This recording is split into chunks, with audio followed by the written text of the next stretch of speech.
বর্তমানে ধর্মের নামে যে বিশাল কর্পোরেট ব্যবসা আমরা দেখি তার অন্যতম পথিকৃৎ ছিলেন অনুকূলচন্দ্র। একজন সাধারণ মানুষ কিভাবে নিজেকে পুরুষোত্তম ঘোষণা করে এক বিশাল বাণিজ্যিক সিন্ডিকেট গড়ে তুললেন, আজ ব্যবচ্ছেদ হবে সেই তথাকথিত আধ্যাত্মিক সাম্রাজ্যের।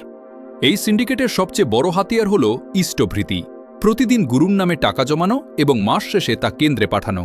এটি কি ভক্তি নাকি অত্যন্ত সুপরিকল্পিত একটি তোলাবাজি? আধুনিক বিজ্ঞানের ভাষায় এটি স্রেফ একটি এমএলএম ব্যবসার ধর্মীয় সংস্করণ। মানুষের ভয় আর দুর্বলতাকে পুঁজি করে এই যে ট্যাক্স বসানো, তা একজন স্বঘোষিত ভগবানের পক্ষেই সম্ভব। যিনি নিজেকে জগতের আদর্শ দাবি করেন, তার ব্যক্তিগত জীবন কি সত্যিই নিষ্কলঙ্ক? নিজের শ্যালিকাকে বিবাহ করার মতো বিতর্কিত কাজকেও ভক্তরা লীলা বলে ধামাচাপা দেওয়ার চেষ্টা করেন, কিন্তু যুক্তিবাদী মানুষের কাছে এটি স্রেফ ভণ্ডামি আর নৈতিকতাহীন কামুক আচরণ ছাড়া আর কিছুই নয়। এখানেই শেষ নয়। একদিকে ভক্তদের সাত্ত্বিক আহার আর শুদ্ধতার আর পার দিচ্ছেন, আর অন্যদিকে নিজেই তামাক সেবনের নেশায় বুঁদ হয়ে থাকতেন। এই চরম দ্বিচারিতাই কি একজন অবতারের পরিচয়? যিনি নিজেই নিজের নেশা নিয়ন্ত্রণ করতে পারেন না, তিনি মানুষকে মুক্তি দেবেন কিভাবে?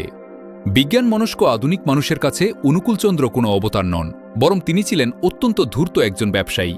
ধর্মের এই কর্পোরেট মুখোশ খোলার সময় এখনই। আপনি কি তথাকথিত লীলায় বিশ্বাস করবেন নাকি বাস্তব যুক্তিতে? ধর্মের এই কর্পোরেট সিন্ডিকেট নিয়ে আপনার মতামত কি? কমেন্টে জানান। সাহসের সাথে সত্য বলতে ফলো করুন ঈশ্বরহীন ব্যবচ্ছেদ।